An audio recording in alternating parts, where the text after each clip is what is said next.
Hey everybody, it's time to do the unboxing of Andy's new toy, the Camp Chef Woodwind. Can't wait to get this pellet grill put together. I've done a lot of research. I've spent a lot of time out at local dealers, talking to friends who have other pellet grill manufacturers. And I've come to grab the Camp Chef Woodwind, and it comes with a Sear Box on the side. And I'll get to all the parts and pieces here as we go along.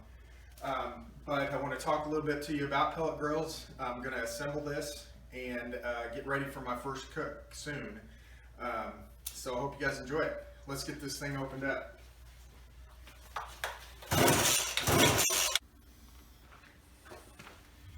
So when you get the box open, this is the first thing you're going to see. You're going to see the top of the grill. It looks like we've got our box for our hardware right up here on top. So we'll set that aside. We'll open that in a minute. And then the left side of it is the pellet hopper, and then you've got the main portion of the grill. So the way this box is situated, I'm going to go ahead and just cut down the front so I can access the grill without having to actually carry it out of the box. And you see it kind of just folds out real nice.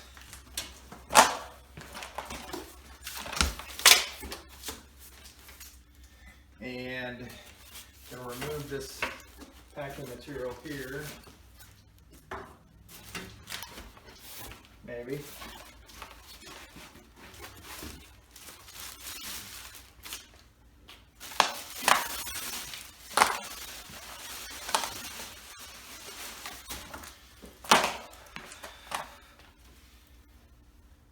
Lift this up because the legs are inside.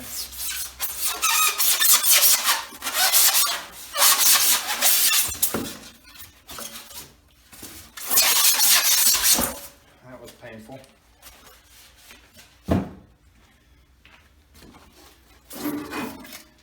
Got labeled legs B. Set those over here on top of the box. B.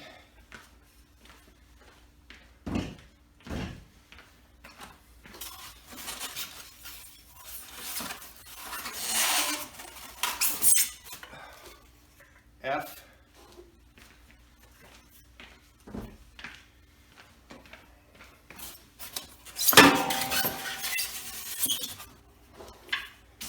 F.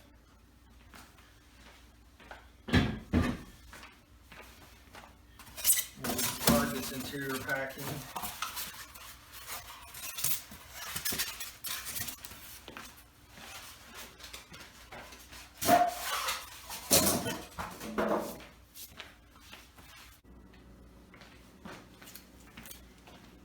Okay, the box that came with the grill on the side here on top of the hopper, once you open it up, you've got things like your handle, your cup for ash cup. I'm going to set that over here, and there's hardware inside of that.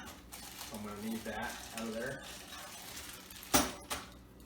You've got your, like I said, your handle. Set that over here. The hood for the stack itself.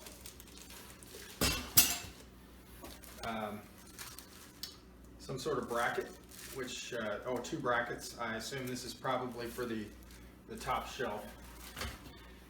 You've got a pellet rake, and then you've got the instructions with your two probes that Camp Chef supplies, and we'll get to that here in a little while. All right, guys, this is what comes in the hardware package. So you've got your 4 leg bolts. You've got an assorted array of painted black bolts with 4 nuts. And then you've got some lock washers and chrome nuts, an Allen wrench, and then a couple of knobs. Okay, I put all the legs on. The two front ones are tight, the two back ones are on finger tight. Now the manual says to go ahead and stand the grill up, so I'm going to do that, and then we'll keep going with the installation.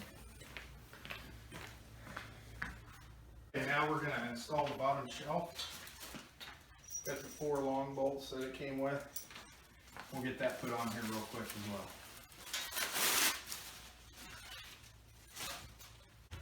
The next thing you're instructed to do is to install the chimney and the stack. And so I'll turn the grill around and we'll install that. There's 2 nuts that are on the back of this. You just need to pull those off and go in from the inside of the grill and tighten them up.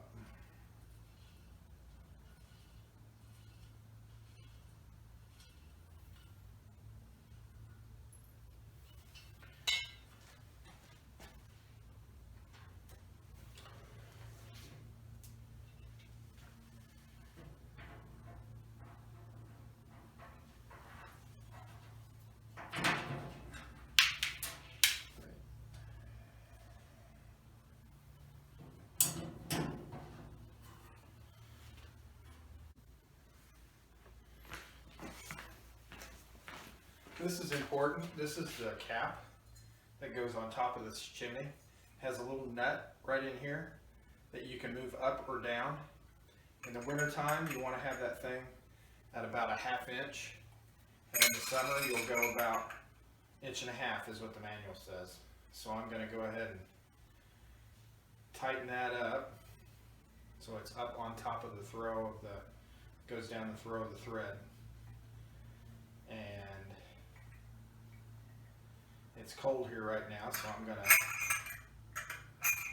gonna go ahead and drop this thing all the way down to about a 1/2 inch. And then that way in the summer I can just unscrew it because the top of the stack here is threaded as well. So, and this is a 10mm bolt.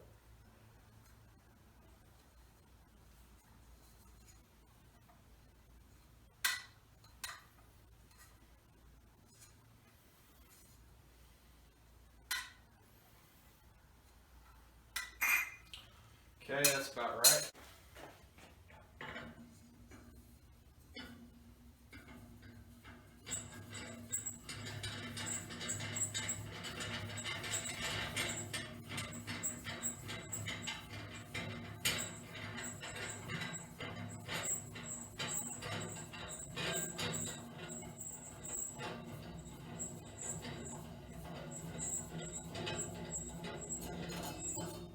And there we go. Now we're going to install the handle. It has nuts already on it that you'll use to install.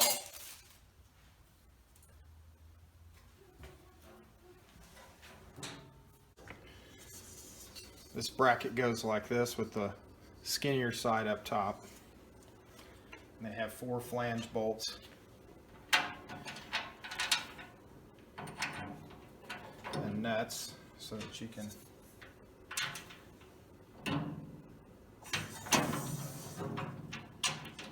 get that together and tightened up.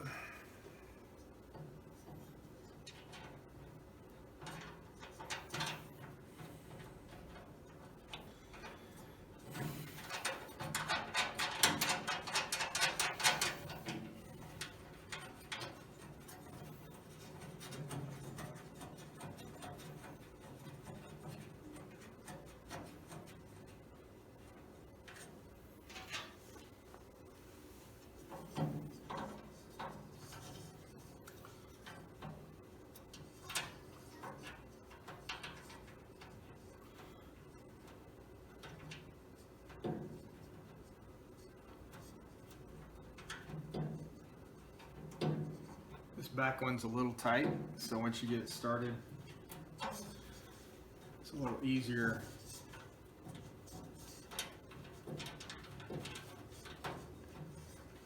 Might be a little easier for you to turn it from the outside.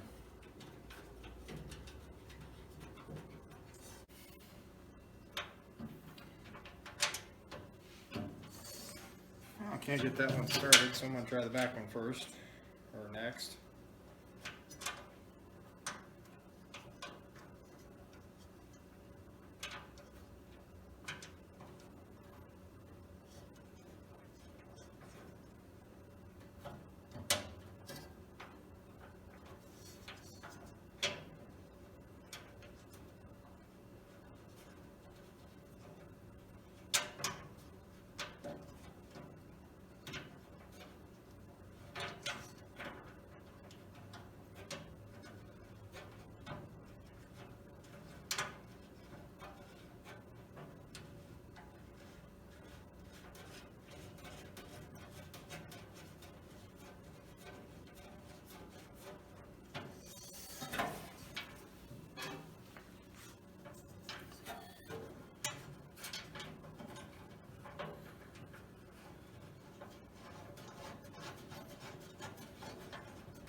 Okay, one of the two next things they say to install is the ash cup. This is basically just a cup that's slotted, and it goes down underneath the grill, and I'll get you a shot of that later, but it just sits underneath the grill pot and catches the ash.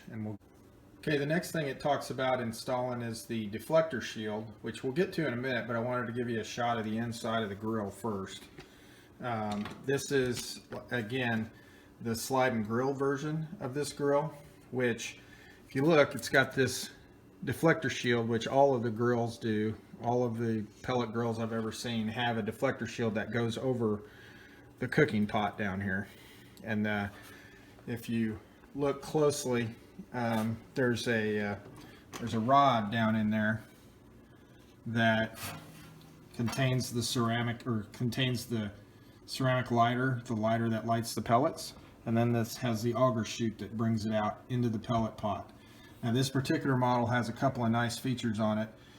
This one is their patented feature with a rod that goes to the outside of the grill, so you don't have to vacuum out this pot every time. You just pull that lever from the outside and all the ash dumps down into the cup underneath. And we'll go through all of that once we get going. Over here we've got the deflector shield, and this also slides. So I'm moving that with my hand, but on the outside of the grill, and we'll go through this, it has a knob. So when you're cooking, if you want to sear, you're supposed to be able to move this to the left. That exposes this up into the grill to where you can get some more flame broiling, or a light sear onto the meat you're cooking.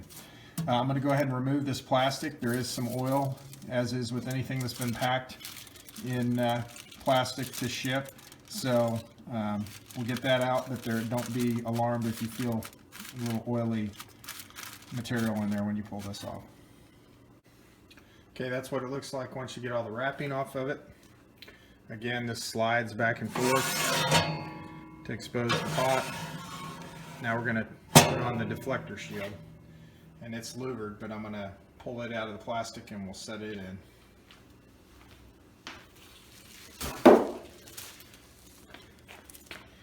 This is what it kind of looks like. Here's what it looks like when you get the louvered deflector shield in place. And there's a little track over here that the lip of this sits in. And then down here, there's another little trough that this sits in. And all the grease goes down to that trough and then rolls down and goes out of the grill into the grease bucket. Okay, now we're going to install the cooking grates. Again, the cooking grates came in a package like this. There's two of them in it. I think I can probably just slide it out of the side here. And I can. So you put one in.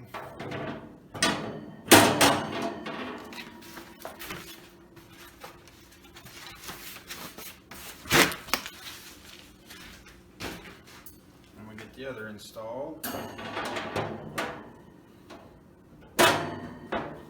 These are kind of nice because in other grills I looked at, these things would move around a lot. They got a little bit of play, but not much.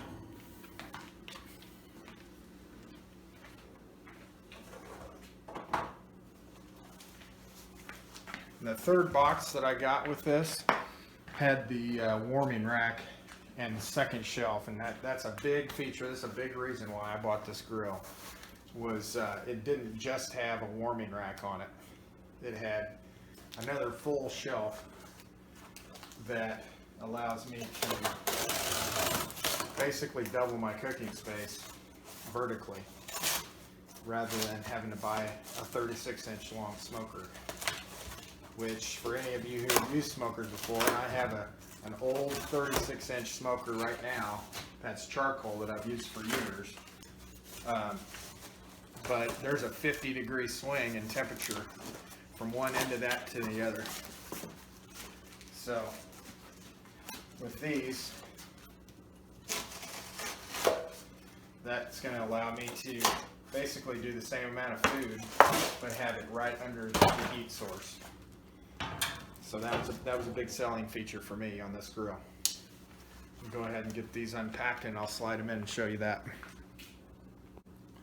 Okay, I've got these two slid into the track, and I'm gonna assume, and I'll have to play this a little bit, but both of these are on one level right now, which means I can put ribs down here, I can put ribs down here, I can put pork butts up here, whatever I want to do.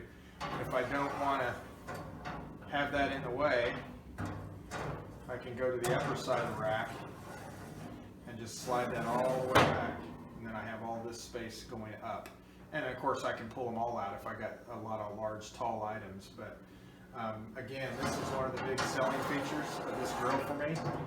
And I can move both of them up to the top rack if I need to. And see, then I got a nice solid platform up top here, and I can double my cooking space without going that way with my square inches of cooking space. So we're gonna install a couple of knobs on some things, and then I'll do a tour of the smoker and kind of show you all the features and functions. Okay, we're gonna go ahead and start installing the Sear Box kit.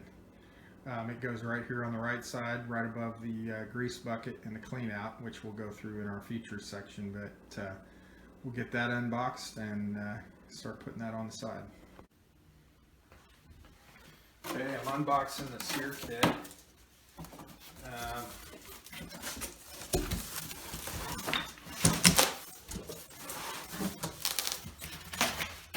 Packing material. This looks like it's going to come out in one piece.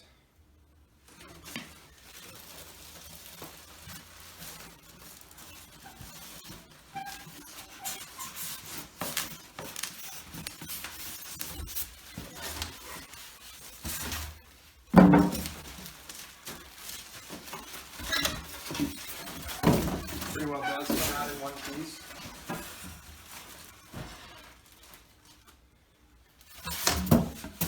Get the box out of the way. This thing's pretty cumbersome, so I'm going to show you that. Pretty large. I'm going to take it out of the wrapping. You got kind of a mini project in and of itself. You're going to have the lid, the handle, and the louvers, and then you're going to also have to install it onto the side of the grill. So, okay, when you get this unboxed, you're going to find that inside you've got a box similar to the grill part. It's got all your pieces, parts in it, right? So you've got your regulator, because this is a propane fired piece. You've got the handle. You've got the bracket that you put on the back of the grill so that you can hang your propane from it. Got the handle. Hardware, which is most important. And you've got the grease bowl, or the grease drawer in this case, which we'll get to in a minute. And then its own set of instructions, of course, as well. So we'll get this all unpacked and then get to the inside of this. So the inside has cast iron, looks like a cast iron searing plate to it. And I'm going to remove that and we'll get to the inside of the box.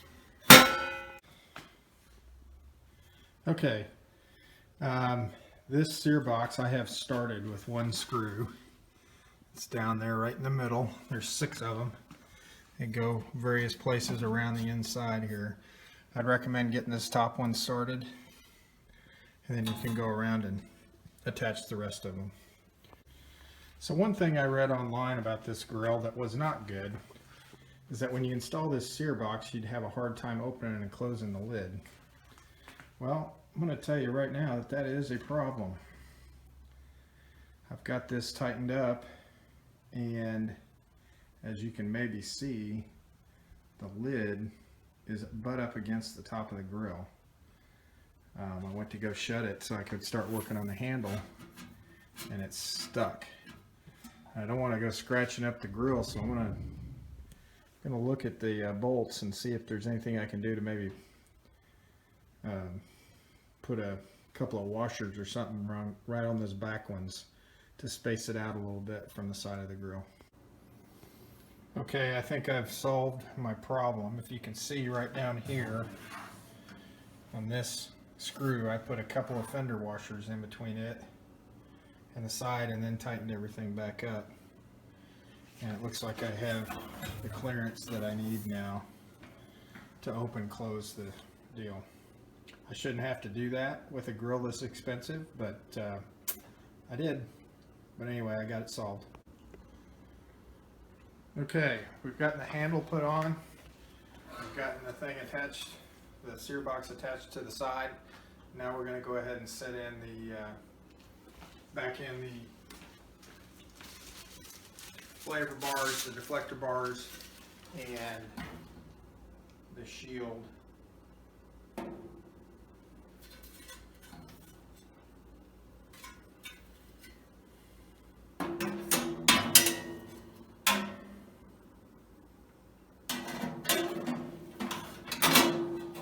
That sits right on top there.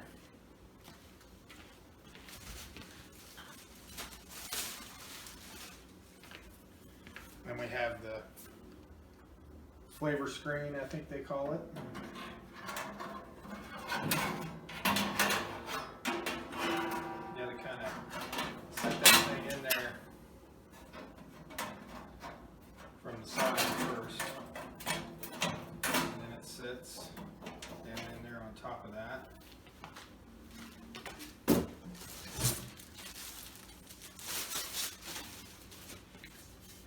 Then you take the cast iron grate, okay, set that in to the top tray.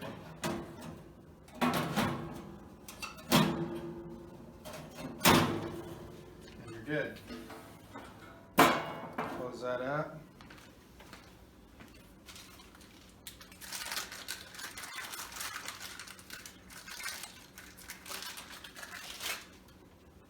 You get the knob out. The knob just fits right on like any other knob off anything else.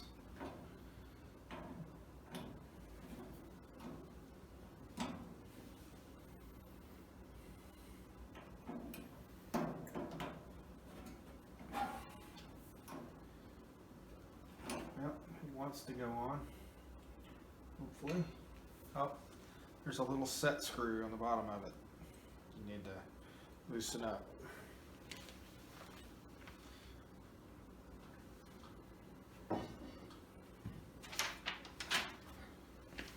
Provide you with a wrench,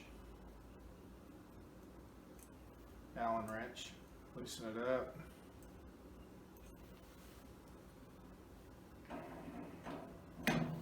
Fits right on there.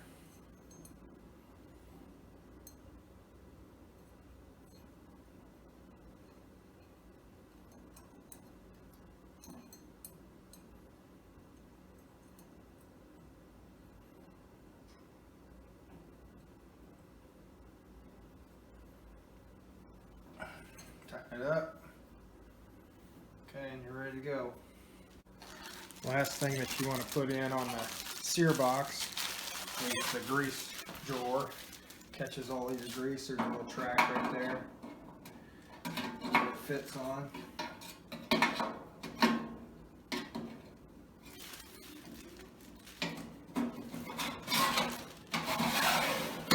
Slides right in there.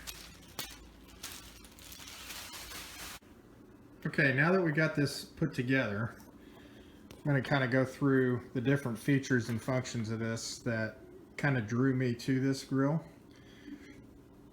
I researched quite a few of them.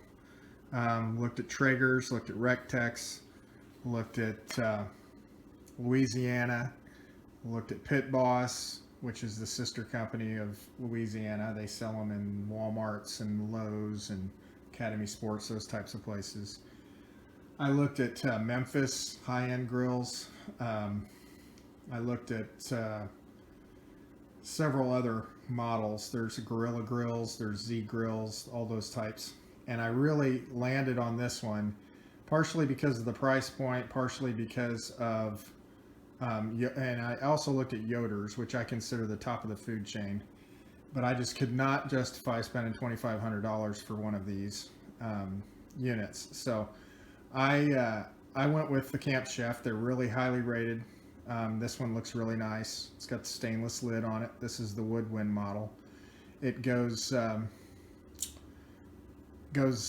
for many hours with the hopper bin size. It's a 22-pound hopper size, so that's 4 pounds more than their previous models. It's got a little sight glass there for seeing how many pellets you have left. Has a nice little bottle opener there, which I'm going to use shortly. And then it has your controller, which has a low smoke, a high smoke, and it goes all the way up to about 450 degrees or high. It also has 2 probes, power and a fuse. It has 2 meat probes, which is kind of nice. If you're cooking 2 separate cuts of meat, like a pork butt or a brisket, you can have those each temped. It has a knob here, which is part of the slide and grill technology, and I'm going to go ahead and open up the grill now and kind of show you what's inside. So you get this opened up, and you've got a deflector shield over the top of the pot, which all pellet grills do, but most of the time this thing is stationary. You take it out to clean it, but it sits over the pot and doesn't move. But with this slide and grill technology, you just pull this lever and it exposes the pot. What that's going to do for you, and I'll have to test this out, is give you the ability to sear or flame broil some things in the center of the grill, because you'll be over the direct heat, direct fire of the fire pot. So that's one of the biggest differences between the SG model of the Woodwind and the regular model of the Woodwind, is that piece, and then this deflector shield that you put over the top. It's louvered to allow for the fire to come through. Now, one of the knocks on this that I read online is I like to wrap my deflector shields and things like that in my smoker in foil so that cleanup's easier, but this is probably not going to work that way. So it's just going to be a matter of, spend a little extra time cleaning things up, more frequently on the deflector shield, and I think it'll be okay. And I'm going to see how it works on my first cook. So let me get this deflector shield put back in, and then we'll continue. A couple of other things I want to talk about. You may be wondering what this little deal is here. It's right next to the hopper, and it's going into the side of the unit. It actually slides open, and that's where you slide your probes through. So you can set your put your probes into the controller, bring them up, slide them through here. This will kind of go down over the lines, and then you can bring them in without having to prop your door open or have those be propping your door up at all. On the back side here, there's a hook for you to put a hanging bucket, or you can just set a bucket down there, and that's a chute. And right here, you've got another release handle, and when you lift up on that release handle and pull, it'll just empty the pellets out of the back for you. That's a great feature. I don't care if you think you're going to just use hickory all the time. I think that's a great feature, and it gives you an option. And so that was one of the selling points for me for this grill. If you look at the back, you'll see that that's the hook that I put on for the Sear Box. I have not put the regulator on yet, but that's just how that works. You'll hang your propane tank there. And then if you go underneath here, you'll see that we've got, it's kind of hard to see, but that cup down there is there for emptying out the pellet ash. And right down here we've got another handle. You just lift up on that, pull it out, and it lifts up and opens the chute below the pot, and all your ash falls down into the ash cup. So that's another pretty cool feature. I believe they said they patented it, so it's not something you're going to find on other grills. So again, that's another reason why I bought this grill. Okay, here are the grates for the lower shelf on this grill. They are porcelain covered steel. That's the one thing that I don't like about this, but I'm also, my price point, you got to give and take a little bit. You can go with something about $400 more than this and get stainless steel grates, or you can get some of the features and functionality that this one has and that the more expensive ones don't have, and roll with those grates. So put those in. Again, I talked about this earlier, but this one, one of the biggest selling points was that it had a full top rack that actually had a nice feature of being able to be split. So right now it's split, so it's basically like the warming rack in all the other grills that you'll see out there. But once you pull this out, you can put that up on top, and then you've got a full top rack. And the Woodwind has a little bit more throw to it on the top, so a little more ceiling room, so you could stick slabs of ribs back here. I could get a pork butt up here, three of them really, probably 4 if I had to. And then I've still got the space down below. Right here you've got the temperature probe that the unit reads for you to tell you how hot it is in the grill. And I had some friends tell me, because they have a Traeger and they have a smaller version, one that's about this size, and they said, oh, if you go get one of these pellet grills, get the long one that's 36 inches long. Well, my old smoker that I have is just an old charcoal offset. I've had it for years. It works really well, and I love cooking on it. But there's a 50-degree swing in temperature from here to there in this unit because it's 36 inches long. So if I have anything down at the end and it doesn't have a full top shelf on it either, that means I've got to watch my temps and things aren't cooking the same on one end of the grill or the other. And I read up on some of the longer versions of this model, this manufacturer's 36-inch models plus other ones in the families of pellet grills, and a lot of times they'll just extend the box out another foot so it's 36 inches long, but then the pot for the pellets still stays where it's at. So if you can imagine that, the last foot of the unit isn't getting as much heat. So that's one of the things that drew me to this grill, was I'm going up instead of out with my cooking space. And for that reason, that's one of the 2 or 3 biggest reasons I went with this grill. It's got a smaller profile, so storing it isn't quite as long. And I think I'm going to get some better temps with it. As we go over here to the side, this is one thing that I really didn't care too much about, I thought. It's the Sear Box. I'm like, well, this thing has sear and grill or slide and grill technology. I shouldn't need a Sear Box, but this goes to 900 degrees apparently. I haven't cooked on it yet, but I will do a review on that. It's very nice looking. I did talk to some fellow grillers on YouTube that have done some reviews like this, and they really raved about this Sear Box, and they really said, you know, when I don't have a whole lot of time and I just want to throw something on real quick and not spend a whole long time, this really makes it nice. And it's basically like having a gas grill. but the BTUs on it are much higher. So I'm looking forward to this. And actually, Camp Chef sells these pretty regularly with the Sear Box for about the same money. So that was the other thing that drew me to going ahead and getting this model with the Sear Box. I like the legs on this. It's got some larger casters on the bottom of it. They're plastic. I may consider putting some rubber wheels on this. It does have front wheels that are braked, and they spin so you can swivel the grill around. There's 2 bolts on each side holding the leg together, so I kind of think that's pretty steady. I looked at some others. Traeger's have like a sawhorse design on some of their larger grills, and I thought that might be nice, but most people that I talked to online that have these said that they were pretty good grills and they were pretty steady. So I went ahead and went with this one again, and the legs weren't too concerning, especially since we have that shelf down there on the bottom. There are some of these grills out there, some of the lower end models, the Pit Bosses, etc., that don't have a bottom shelf. Well, you may say, well, I don't have any place to store my pellets or store things. Well, that's great too, but it really is adding stability to the bottom 4 of the legs as well, which is more important to me.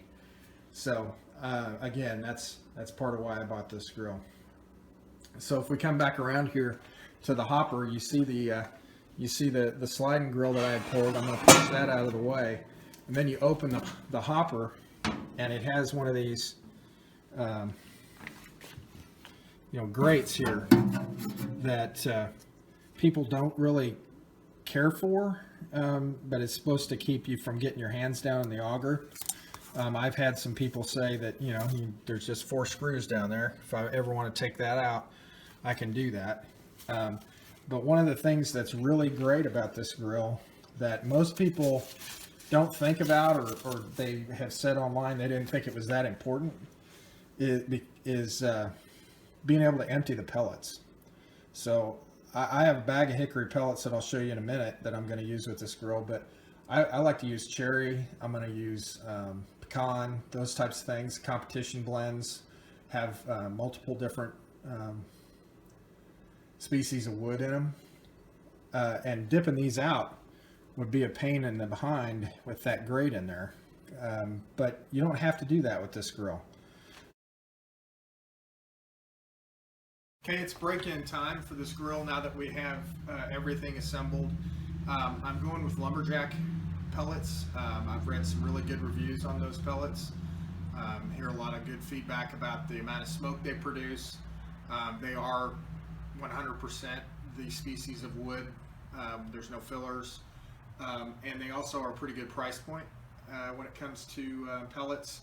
They are accessible at a few mainstream places, and you can get them through dealers, and there's actually some group buy pricing. So if you can get a pool of folks together, you can get some bulk pricing that's pretty good for them as well. So I'm going to load the smoker up with the pellets, and then we'll go through the break-in process and wrap up this video with the Camp Chef Woodwind SG. Okay, we've got the pellets loaded. Once again, this is a 22-pound hopper, so I was able to put the 20-pound bag of pellets in there without having any left over, which makes it kind of nice with this little handy dandy pellet rake that they gave with you. You can move these around when they get slower down into the hopper, that type of thing. So I'm going to go ahead and close this up, and when you go to break this grill in, first you can see the sight glass that lets me know how many pellets I've got in there, and anytime you don't have any pellets in the auger or in the hopper, or if you switch species, those types of things, you'd want to do this step too. But the first thing you do is turn on the grill and then move it to the feed position and hit the bypass button for 3 seconds, and then it starts feeding. If you listen, you can hear it feeding the pellets. And one trick they tell you to do in the open is to go ahead and open the bypass, or the ash dump, and that way you can hear when the first pellet hits the cup, you know that you've primed it and the auger's full. So we're going to sit here and wait just a second for that to happen.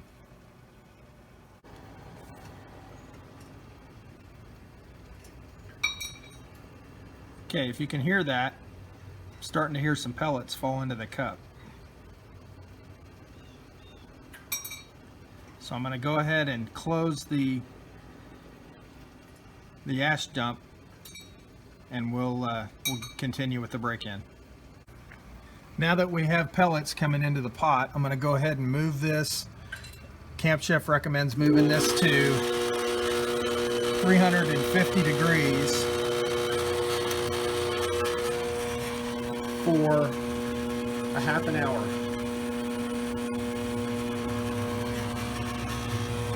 So we'll open this up.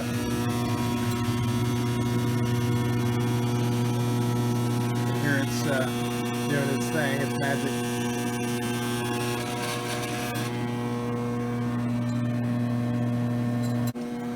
Okay, we are starting to see some smoke.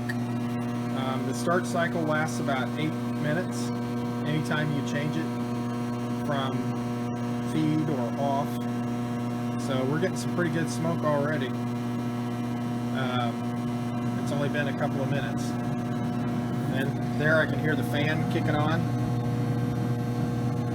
So with that, I'm going to close this up and let this break in for 30 minutes.